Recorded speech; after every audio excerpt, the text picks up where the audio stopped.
आज के कोसीले पठाइदिनु भएको छ ल हेरौँ है त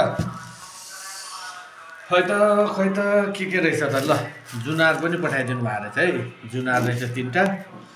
तीनटा जुनार सिन्धुलीको जुनार होला ए सबै परवल रहेछ हेर त्यो पुस महिनामा पनि यसपालि परवल खानु पाएको त्यति धेरै चिसो छैन यसपालि तराईमा अहिलेसम्म परवल रहेछ ल बहिनीको बारीको परवल अनि यो के रहेछ यो सिमी ए यहाँ पनि सिमी परवल टन्नै रहेछ ल मकै बोडी हो कि के भन्छ ए सिमी भइरहेको छ होइन नि यो त बोडी हो नि है बोडी पो हो त यो त ए म त बिर्सिराखेको अनि यो हेरौँ त के रहेछ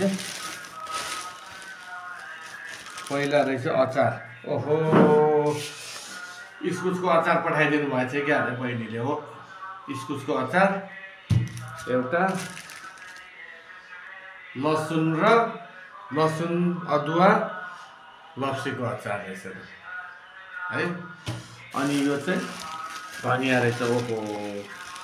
ल हेर त लोकल धनिया हो कि हाइब्रिड धनिया हो लोकल पठाइदिनु भएको रहेछ ल यति धेरै पठाइदिनु भएको रहेछ बहिनीले ल